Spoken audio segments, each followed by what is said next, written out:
नमस्कार दोस्तों, आप सभी लोगों का बहुत बहुत स्वागत है हमारे इस यूट्यूब चैनल पे।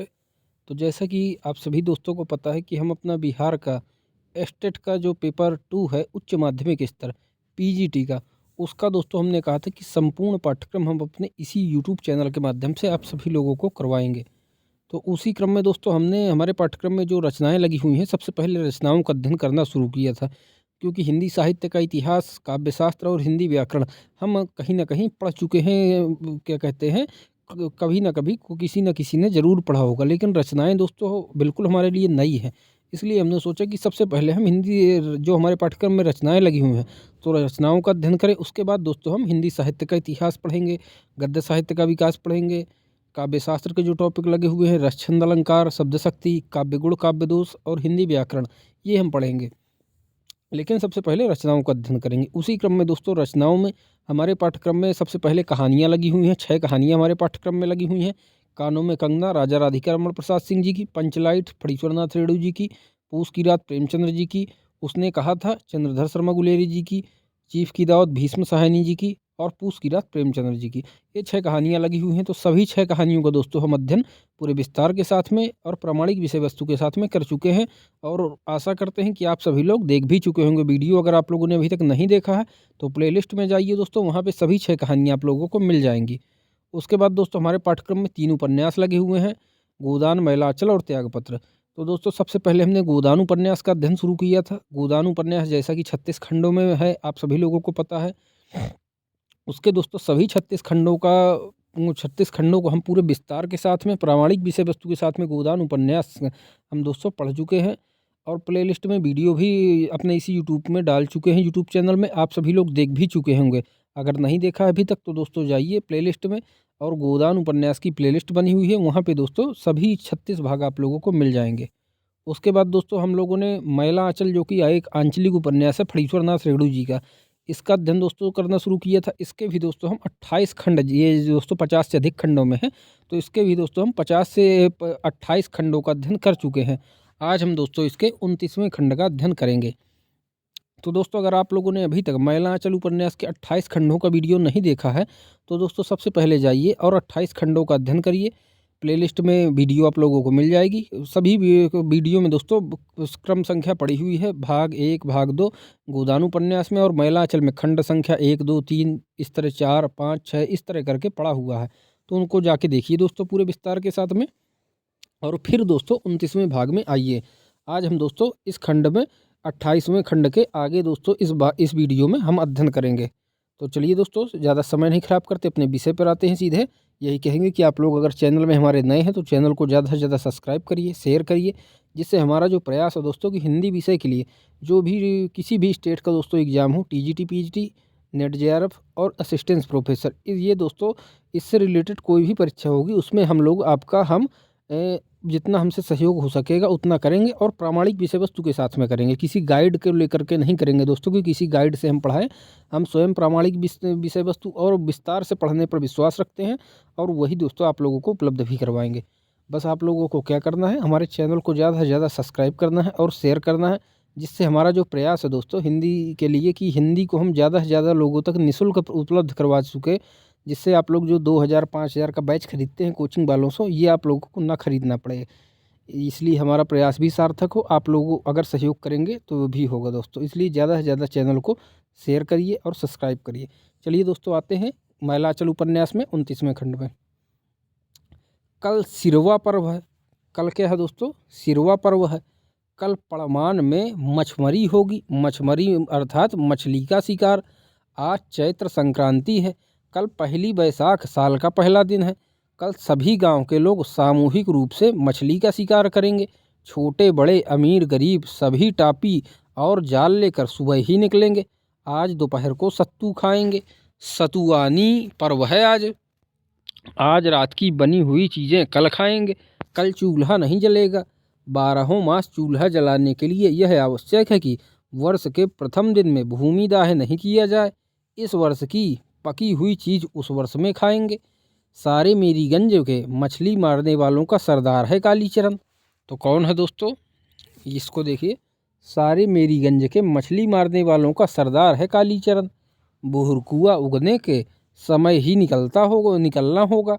12 कोस ज़मीन तय करना होगा। 12 कोस ज़मीन तय करना होगा। इस कालीचरण ने ऐलान कर दिया है। जुलूस बनाकर चलना होगा लाल झंडे के साथ, नारा भी लगाते चलना होगा। जमींदार फैज बख्शली ने इस बार पड़वान नदी के जलकर को खास में रखा है। उसके अमलों ने कहा है कि मछली नहीं मारने देंगे, मलेटरी मंगाकर तैनात रखेंगे, देखना है मलेटरी को। नए तहसीलदार साहब, नए तहसीलदार कौन है दोस्तों? राजपूत टोली के कौन है? बाबू हरगौरी सिंह के यहाँ नया खाता खुलेगा। नए तहसीलदार साहब बाबू हरगौरी सिंह के यहाँ नया खाता खुलेगा। शाम को सत्यनारायण की पूजा होगी। डॉक्टर को भी निमंत्रण है। तहसीलदार विश्वनाथ प्रसाद ने तहसीलदारी छोड़ दी है तो क्या नया खाता भी ना करेंगे? उनके यहाँ भी सत्यनारायण व्रत की कथा होगी। डॉक्टर साहब को निमंत्रण है। मौसी ने होली में डॉक्टर को नहीं खिलाया था, इस बार डॉक्टर को वही खिलाएगी। मठ पर भी नया खाता होता है। इस बार नए महंत रामदास जी के हाथ से खाता खुलेगा, इसलिए विशेष आयोजन है। बीजक पाठ, साहिब भजनावली, ध्यान और अंत में वैष्णव भोजन।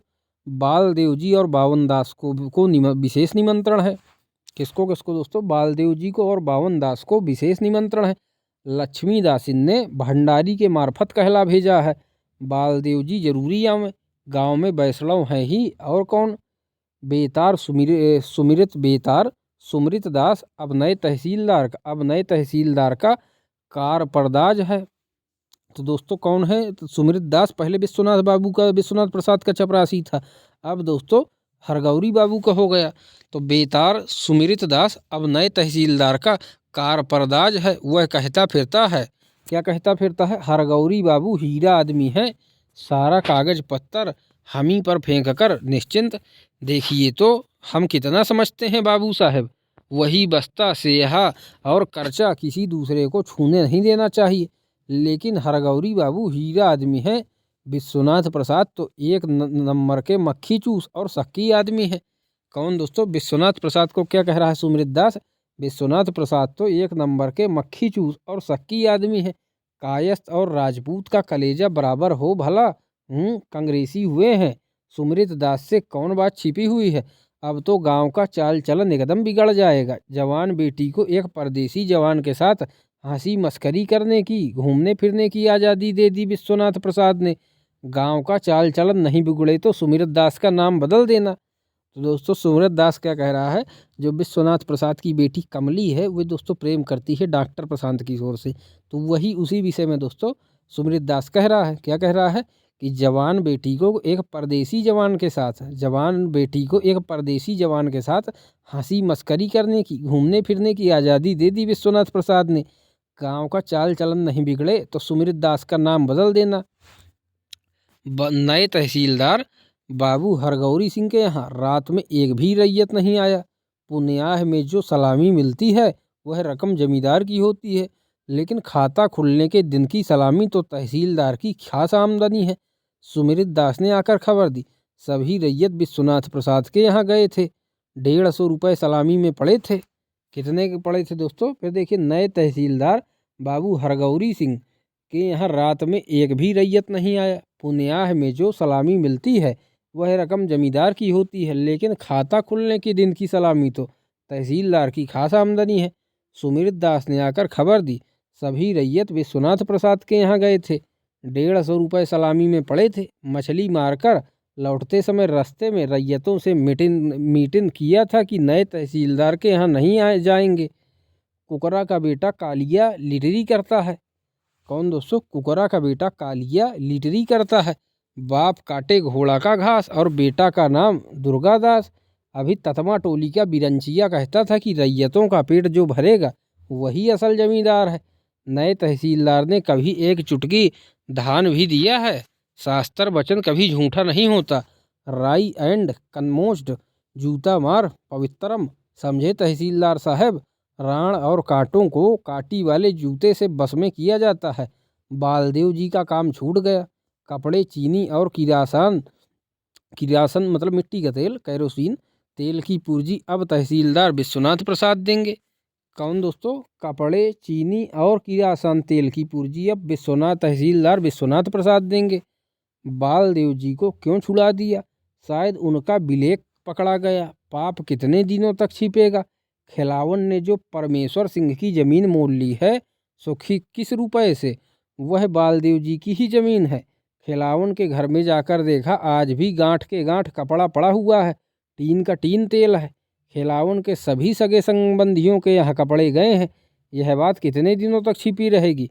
सुनते हैं कि कांग्रेस ने अपना खौफिया बहाल किया है। अंग्रेजी का खौफिया तो ऊपर से ही किसी बात का पता लगाता है। कांग्रेस के खौफिया को हांडी के चावल का भी पता रहता है।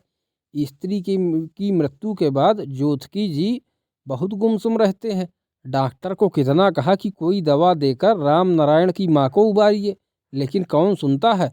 बस एक ही जवाब, बच्चा को पेट काट कर निकालना होगा। स्यू हो पराई स्त्री को बेपर्द करने की बात कैसे उसके मुंह से निकली? पार्वती की माँ ने बदला ले लिया। 5 साल पहले पंचायत में जोतकी जी ने कहा था कि पार्वती की माँ को मैला घोलकर पिलाया जाए। विश्वनाथ प्रसाद ने पार्वती की माँ का पक्ष लिया था, नहीं तो उसी बार उसका सभी गुण मंत्र शेष हो जाता। इस बार पार्वती की माँ ने बदला चुका लिया। अच्छा, ब्राह्मण का श्राप निष्फल नहीं होगा। देखना इस कलयुग में भी असल ब्राह्मण रहता है, देखना। अरे वह जमाना चला गया जब राजपूत टोली और बामन टोली के लोग बात बात में लात जूता चलाते थे, याद नहीं है? एक बार टहलू पासवान का गुरु घोड़ी पर चढ़कर आग रहा था। गांव के अंदर यदि आता तो एक बात भी थी, गांव के बाहर ही सिंह जी ने घोड़ी पर से नीचे गिराकर जूते से मारना शुरू कर दिया था। साला दुसाद घोड़ी पर चढ़ेगा। अब वह जमाना नहीं है, गांधी जी का जमाना है। नया तहसीलदार हुआ है तो क्या हमारा क्या बिगाड़ लग गया? न जमीन न जगह न जमीन, इस गांव में नहीं उस गांव में रहे बराबर है। धमकी देते हैं कि जूते से रेड करेंगे। अच्छा, युगों से पीड़ित दलित और अपेक्षित लोगों को कालीचरण की बातें बड़ी अच्छी लगती हैं। ऐसा लगता है कि कोई घाव पर ठंडा लेप कर रहा हो। लेकिन कालीचरण कहता है, मैं आप लोगों के दिल में आग लगाना चाहता हूँ, सोए हुए को जगाना चाहता हूँ। सोशलिस्ट पार्टी आपकी पार्टी है, गरीबों की मजदूरों की पार्टी है। सोशलिस्ट पार्टी चाहती है कि आप अपने हकों को पहचानें। आप भी आदमी हैं, आपको आदमी का सभी हक मिलना चाहिए। मैं आप लोगों को मीठी बातों में भुलाना नहीं चाहता, वह कांग्रेसी का काम है। मैं आग लगाना चाहता हूँ। कालीचरण आग उगलता है, लेकिन सुनने वालों का जलता हुआ कलेजा ठंडा हो जाता है। जमीन जोतने वालों की पूंजीवाद का नाश। बावन दास फिर एक फार्म लाया है, मंत्री जी ने भेज दिया है। इस बार पटना का छापा फार्म है, पुरैनिया का नहीं। पटना का फार्म कच्चा नहीं हो सकता। इस फार्म पर अपना नाम, अपने बाप का नाम, जमीन का खाता नंबर, खसरा नंबर लिखकर पुरैनिया कचहरी में दे दो। दफा 40 के हाकिम को जमीन नकदी हो जाएगी। सच, हाँ, अंगूठे का टीप देना होगा। और जिन लोगों ने चरखा सेंटर में दस्तखत करना सीख लिया है, उन्हें भी टीप देना होगा। बालदेव जी क्या करें? खिलावन भैया कुछ समझते ही नहीं। रोज कहते हैं बालदेव कमला किनारे वाली जमीन में कलरू पासवान के दादा का नाम कायमी बटैयादार की सूरत से दर्ज है, कलरू से कहकर सुपुर्दी दिला दो। लेकिन बालदेव जी क्या करें? चौधरी जी को वह सब दिन से गुरु की तरह मानता आ रहा है, कभी किसी काम में तरौटी नहीं होने दिया। इतना चवन्निया मेंबर बनाकर दिया, गांव में चरखा सेंटर खुला दिया, लेकिन जिला कांग्रेस कमेटी के मेंबर तहसीलदार साहब हो गए। बालदेव को कोई खबर नहीं दी गई, कपड़े की मेंबरी भी नहीं रही। नीमक कानून के समय से जेल जाने की का यही बख्शीश मिला है। कालीचरण की पार्टी वाले ठीक कहते हैं, कांग्रेस अमीरों की पार्टी है, लेकिन वह कालीचरण की पार्टी में तो नहीं जा सकता। कालीचरण की आंखें उसने ही खोली। रात भर जाग कर कालीचरण को जेल का कितना किस्सा, गांधी जी का किस्सा, जवाहिर लाल का किस्सा सुनाया। कालीचरण उसका चेला है, वह आखिर चेला की पार्टी में जाएगा? नहीं, ऐसा नहीं हो सकता। खिलावन भैया कुछ नहीं समझते हैं। पासवान टोली में अब उसकी पैठ नहीं, कलरू उसकी बात नहीं मानेगा। उसका लीडर कालीचरण है। तहसीलदार साहब को तो लोग डर से लीडर मानते हैं। नए तहसीलदार साहब भी फेहरिस्त तैयार कर रहे हैं। सुमिरत दास सबों का नाम लिखा रहा है। सबसे पहले लिखिए बिरंचिया का नाम, सोनमा दुसाद, किराए कोयरी, ये सब देनदार कलम है। अब लिखिए झोपड़िया कलम, हाँ जिन लोगों को अपनी झोपड़ी के सिवा कुछ भी नहीं। बस यह फिरिस्त मैनेजर साहब को दे दीजिएगा और कहिएगा कि खेमा लेकर जल्दी इलाके में आवे, नहीं तो सारा सर्किल खराब हो जाएगा। लक्ष्मी दासिन के दिल में बालदेव जी ने घर कर लिया है। किसके दोस्तों? लक्ष्मी दासिन के दिल में बालदेव जी ने घर कर लिया है। और कमली के दिल में दोस्तों डॉक्टर प्रशांत किशोर ने घर कर लिया है। देखिएगा, लक्ष्मी दासिन के दिल में बालदेव जी ने घर कर लिया है। खाता बही के दिन आए थे, एकदम सूख गए हैं बालदेव जी। लक्ष्मी कितनी समझाती है कि कामकाज छोड़कर कुछ दिन आराम कीजिए, लेकिन कौन सुनता है। पहले जान तब जहान। जब शरीर ही नहीं रहेगा तो परमार्थ का कार्य कैसे होगा। शरीर ही तीरथ है। कितना कहने पर, सदगुरु साहिब की कसम धराने पर यह मंजूर किया कि एक बेला रोज मठ पर आया करे। शाम के सत्संग में बैठेंगे। भंडारी से कह दिया है कि घी और दूध की मलाई रोज कटोरे में चुरा कर रख दिया करेगा। रामदास बालदेव का आना, रामदास दोस्तों, रामदास कौन? जो महंत है। तो रामदास बालदेव का आना पसंद नहीं करता है। जैसे भी हो बालदेव जी के शरीर की सेवा करेगी लक्ष्मी। अब बालदेव जी के आने में जरा भी देर होती है तो लक्ष्मी का दिल धड़कने लगता है, मन चंचल हो जाता है। सतगुरु साहिब ने कहा है, ई मन चंचल ई मन चोर, ई मन सुध ठगहार, मन मन करत सुर नहीं नरमुनि, मन के लक्ष्य दुआर। लक्ष्मी का मन चंचल है पर चोर नहीं। बालदेव जी चोरी से उसके मन में नहीं आते हैं, मन के लक्ष्य दुआर है। बालदेव जी एक ही साथ लक्ष्य दुआर से उसके मन में बैठ जाते हैं। एक लक्ष्य बालदेव जी। अब दोस्तों देखेंगे हम महिलांचल उपन्यास का जो 30वां खंड है, तो उसको देखेंगे दोस्तों। खंड संख्या 30। अखिल भारतीय मेडिकल गजट में, अखिल भारतीय मेडिकल गजट में डॉक्टर प्रशांत मलेरियालॉजिस्ट के रिसर्च की 6माही रिपोर्ट प्रकाशित हुई है। गजट के संपादक मंडल में भारत के 5 डॉक्टर हैं। इस रिपोर्ट पर उन लोगों ने अपना अपना नाम नोट दिया है। मद्रास के doctor T Ramaswamy, MSc DTM Cal, PhD Edin, FRSJ Edin ने लिखा है। तो किसने दोस्तों लिखा है, फिर से देखिए। मद्रास के डॉक्टर टी रामास्वामी, क्या नाम है डॉक्टर का? टी रामास्वामी नाम है। ये MSc तक पढ़ाई की। MSc DTM Cal, PhD Edin, FRSJ Edin ने लिखा है। हम क्या लिखा है? हमें विश्वास हो गया है कि डॉक्टर प्रशांत मलेरिया और काला आजार के बारे में ऐसे तथ्यों का उद्घाटन करेंगे जिनसे हम अब तक अनभिज्ञ थे। नई दवा तथा नए उपचार की संभावनाओं के लिए सारा मेडिकल संसार उनकी ओर निगाहें लगाए बैठा है। ये दोस्तों किसने लिखा है? मद्रास के डॉक्टर टी रामास्वामी ने लिखा है। नाम याद रखिएगा दोस्तों, क्या नाम है इनका? इनका नाम है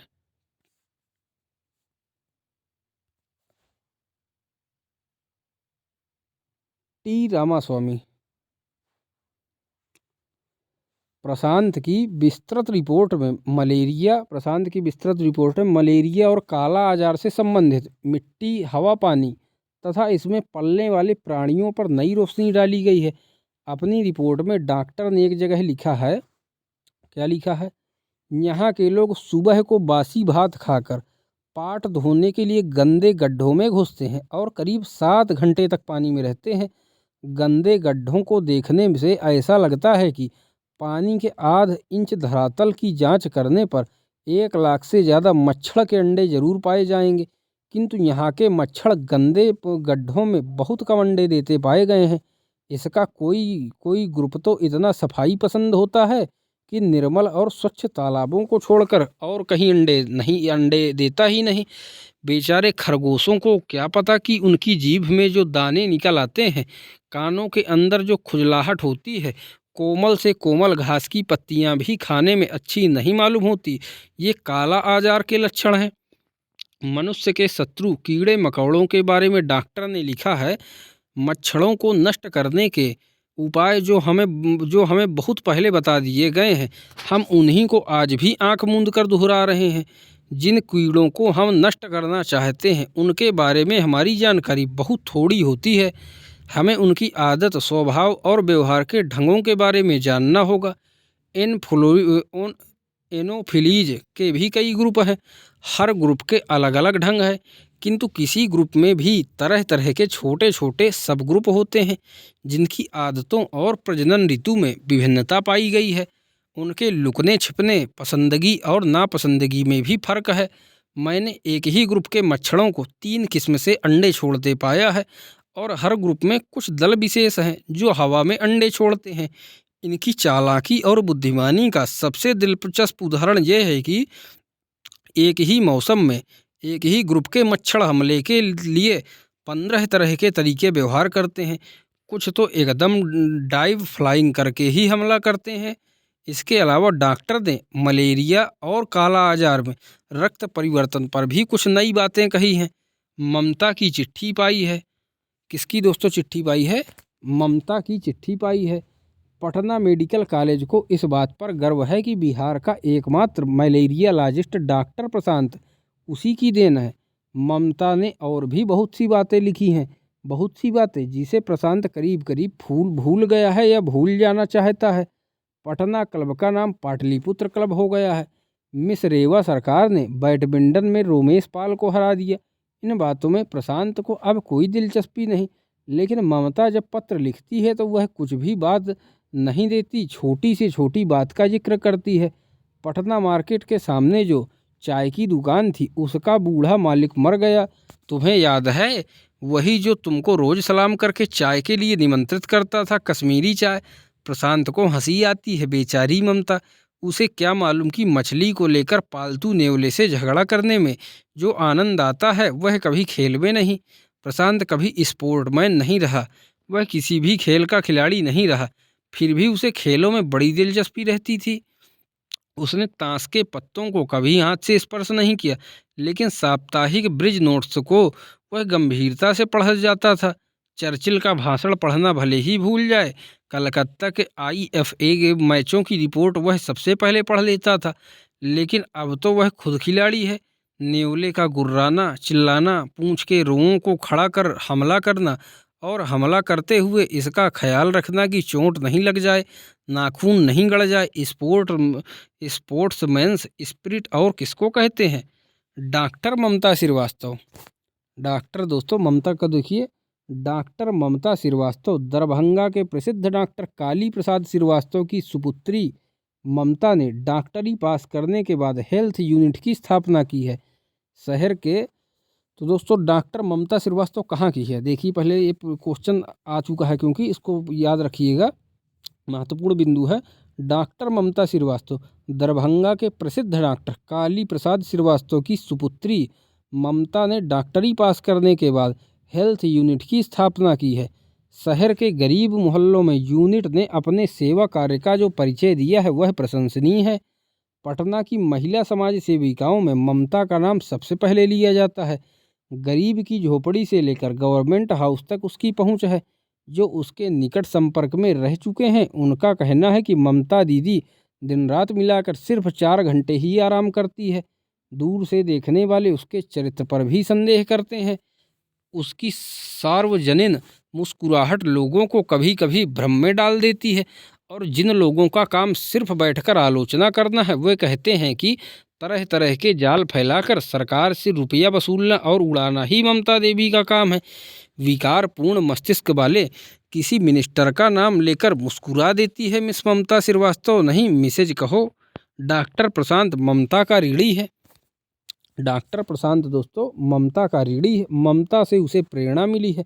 डॉक्टर रोज डिस्पेंसरी खोलकर शिव जी की मूर्ति पर बेलपत्र चढ़ाने के बाद संक्रामक और भयानक रोगों के फैलने की आशा में कुर्सी पर बैठे रहना अथवा अपने बंगले पर सैकड़ों रोगियों की भीड़ जमा करके रोग की प्रतीक्षा करने के पहले नोटों और रुपयों की परीक्षा करना, मेडिकल कॉलेज के विद्यार्थियों पर पांडित्य की वर्षा करके अपने कर्तव्य की इतिश्री समझना और अस्पताल में कराहते हुए गरीब रोगियों के रुदन को जिंदगी का एक संगीत समझकर उपभोग करना ही डॉक्टर का कर्तव्य नहीं। ममता को प्रशांत पर संदेह है। ममता को दोस्तों प्रशांत पर संदेह है। वह समझती है कि घोर देहात में प्रशांत झटपटा रहा है, अपनी गलती पर पूछता रहा है। इसलिए वह हर पत्र में शहर की सामाजिक जिंदगी पर कुछ लिख डालती है। एक पत्र में उसने लिखा है, बुश शर्ट का युग है। 5 साल पहले बांकीपुर की सड़कों पर, पार्कों और मैदानों में दानापुर कैंट के गोरे फौजियों ने जिंदगी के जिन कुत्सित और विभत्स पहलुओं का प्रदर्शन किया, हमारे समाज के अचेतन मन पर उसकी ऐसी गहरी छाप पड़ी है कि आज हर आदमी के अंदर का भूखा टामी अधीर हो उठा है। युद्ध के विषैले गैसों ने सारे समाज के मानस को विकृत कर दिया है। काले बाजार के अंधेरों में एक नई दुनिया की सृष्टि हो गई है, जहां सूरज नहीं उगता, चांद नहीं चमकता और ना सितारे ही जगमगाते हैं। इस दुनिया में माँ बेटा, पिता पुत्र, भाई बहन और स्वामी स्त्री जैसा कोई संबंध नहीं। कल एक गरीब ने विटामिन सी की सुई 8 रुपए में खरीदी है। किसने दोस्तों? कल एक गरीब ने विटामिन सी की सुई 8 रुपए में खरीदी है। 5 आने का छोटा सा एम्प्यूल मेरे मोहल्ले के महाराज महता को तुम जरूर जानते होगे। उसकी छोटी बेटी फुलमतिया, जो मिल्क सेंटर में पिछले साल तक दूध पीने आती थी और ताली बजा बजाकर नाचती थी, उसे तुम भूले नहीं होगे शायद। परसों से अस्पताल में पड़ी हुई है। रामनवमी की शाम को नई रंगीन साड़ी पहनकर फुदकती हुई राम मंदिर गई थी और रात को 2 बजे पुलिस ने सिटी के एक पार्क में उसे कराहते हुए पाया। फुलमतिया का बयान है, टेढ़ी नीम गली के पास एक मोटर गाड़ी रुक गई है और 2 आदमियों ने पकड़कर उसे मोटर में बिठा दिया। बड़े बड़े बाबू लोग थे। मंजर अली रोड से लेकर अशोक पथ तक विदेशी शराब की 10 दुकानें खुल गई हैं। कल बिलिंगडन हॉल में टीबी सेनेटोरियम के लिए स्थानीय महिला कॉलेज की लड़कियों ने एक चैरिटी शो का आयोजन किया है। ज्यों ही बीड़ा बैरिस्टर प्राण मोहन सिन्हा की बीड़ा दोस्तों, बीड़ा किसका नाम है? बैरिस्टर प्राण मोहन सिन्हा की पुत्री स्टेज पर उतरी कि ऊपर की गैलरी में दुअन्नी एकन्नी फेंकी जाने लगी और तरह तरह की भद्दी आवाज़ें कसी जाने लगी। पुलिस ने शांति कायम करने की चेष्टा की, किंतु उन पर ईंट पत्थरों की ऐसी वर्षा की गई कि हाल के सभी दरवाजों और खिड़कियों के कांच टूट गए। बहुत लोग घायल हुए। घायलों में महिलाओं और बच्चों की संख्या ही ज़्यादा थी। और सबसे आश्चर्य की बात सुनोगे? कहा जाता है कि खुराफातियों का लीडर था अमलेश सिन्हा। कौन था दोस्तों लीडर? खुराफातियों का लीडर था अमलेश सिन्हा। बीड़ा का चचेरा भाई प्राण मोहन बाबू ने कुछ दिन हुए अपने घर में अमलेश का आना जाना बंद कर दिया था। शराब के नशे में अमलेश ने कई बार घर की नौकरानियों के साथ अशोभनीय व्यवहार किया था। इसलिए उनकी पुत्री और अपनी चचेरी बहन बीड़ा के पीछे हाथ धोकर पड़ गया है। कोठी के जंगल में संथालिनें लकड़ी काट रही हैं और गा रही हैं। कुछ दिन पहले इसी जंगल में संथालिनों ने एक चीते को कुल्हाड़ी और दाब से मार दिया था। शोरगुल सुनकर गांव के लोग जमा हो गए थे। मरे हुए बाघ को देखकर भी लोगों के रोंगटे खड़े हो गए थे और बहुत तो भाग खड़े हुए थे, किंतु संथालिनें हमेशा की तरह मुस्कुरा रही थी।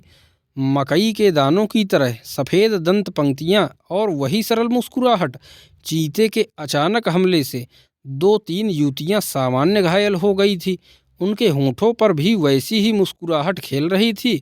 उनके जख्मों को धोकर मरहम पट्टी करते समय डॉक्टर के शरीर में एक बार सिहर की हल्की लहरें दौड़ गई थी और संथालिनें खिलखिलाकर हंस पड़ी थी। हाँ हाँ हाँ। जख्म पर तेज दवा लगने पर इस तरह हंसना डॉक्टर ने पहली बार देखा सुना।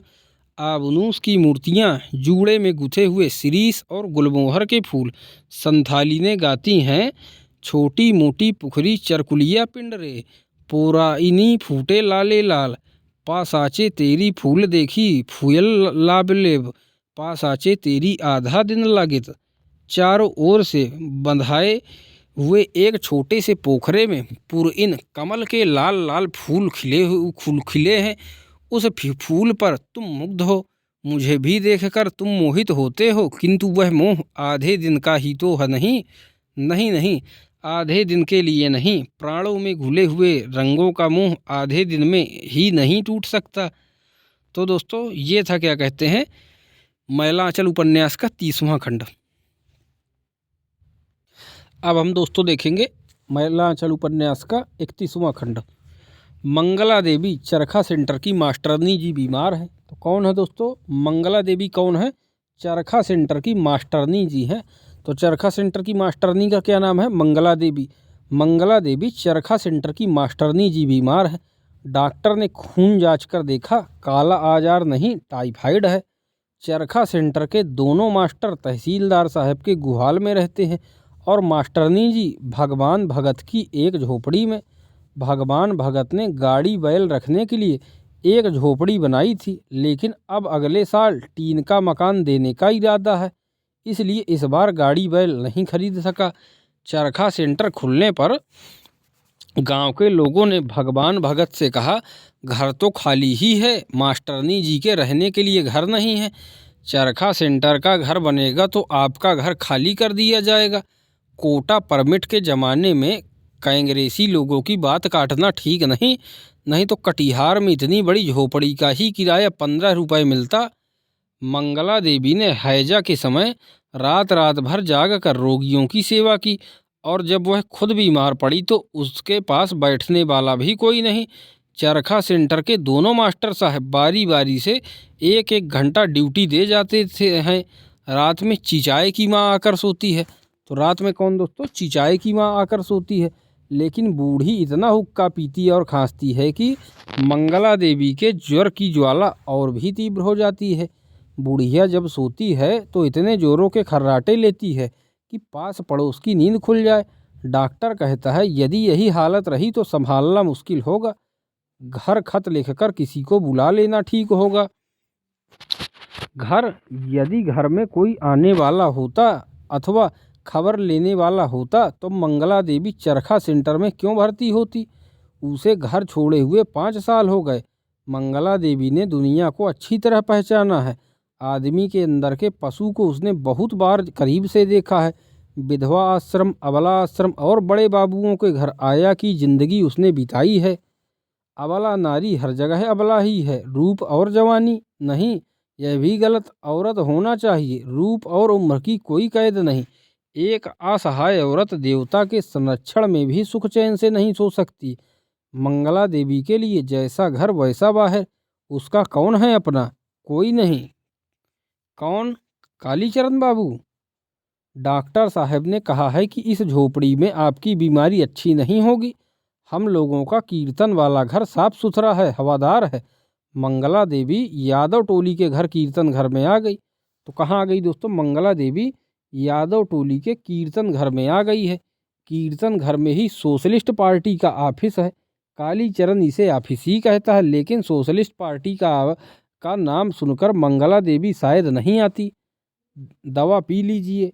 नहीं पीऊँगी। पी लीजिए मास्टरनी जी दवा।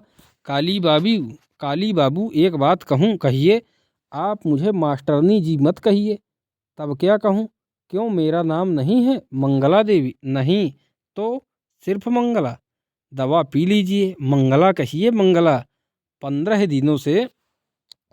दिनों से कालीचरण मंगला देवी की सेवा कर रहा है। दिन में तो और लोग भी रहते हैं, लेकिन रात में कालीचरण की ड्यूटी रहती है।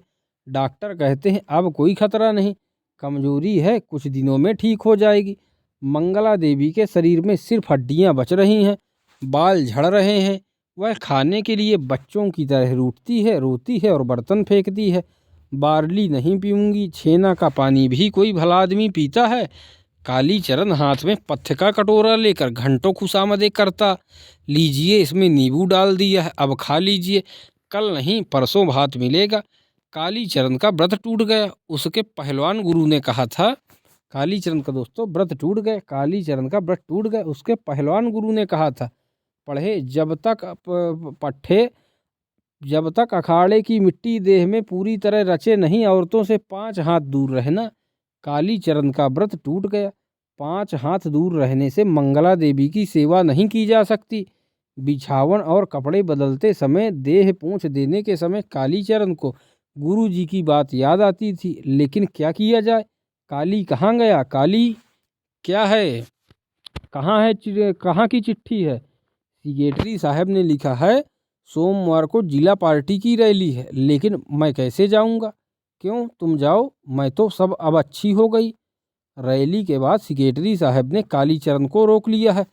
कामरेड, आप 2 दिन और रह जाइए। सैनिक जी की स्त्री अस्पताल में भर्ती हैं। सैनिक जी पटना गए हैं, परसों आ जाएंगे। अस्पताल में दोनों बेला खाना पहुंचाना है, कोई है नहीं। सेक्रेटरी साहब की बात को टालना बड़ा कठिन है। कामरेड की स्त्री कालीचरण को रह रहकर मंगला की याद आती है। वह राह देख रही होगी। वासुदेव जाकर कहेगा कि 2 दिन बाद आएंगे। सुनते ही उसका मुंह सूख जाएगा, चेहरा फक हो जाएगा, एकदम बच्ची की तरह है मंगला का मुंह। कालीचरण ने बिहदाना और संतोला भेज दिया है, वह छुईगी भी नहीं। वासुदेव क्या समझाएगा? हद तेरे की, ये शहर के लौंडे बड़े बदमाश होते हैं। टीक पीठ के पास जाकर साइकिल की घंटी बजाएगा। अभी तो सब खाना गिर जाता। उल्लू कहीं का, गिलास ऐसे ही होता है। उल्लू कालीचरण के गाल पर मानो किसी ने जोर से एक तमाचा जड़ दिया। उल्लू, उसका सारा शरीर झिनझिन कर रहा है। सैनिक जी की स्त्री ने उसे क्या समझा है? नौकर, बहन जी गिलास। खबरदार बहन जी मत बोल। बगल की खाट पर जो चमगादड़ जैसी औरत लेटी हुई थी बोली, कौन देश का आदमी है? आदमी है या भूत? बात भी नहीं करना जानता है। अरे जानती नहीं है, ग्वाला 60 बरस तक। सैनिक जी की स्त्री बोली। अरे जानती नहीं, ग्वाला 60 बरस तक। सैनिक जी की स्त्री बोली। कालीचरण पूरा सुन नहीं सका, उसका सिर चकराने लगा। सैनिक जी भी तो ग्वाला ही है। कालीचरण की आंखों के आगे सरसों के फूल जैसी चीजें उड़ने लगी। यदि किसी मर्द ने ये बातें कही होती तो आज खून हो जाता, खून। कालीचरण की कनपट्टी गर्म हो गई है। मंगला देवी भी तो औरत ही है। कहाँ मंगला और कहाँ यह भूतनी? गले की आवाज एकदम खिखिर लोमड़ी की तरह है। खेक खेक बातें करती है तो लगता है मानो दांत काटने के लिए दौड़ रही है। शायद यह भी कोई रोग ही है।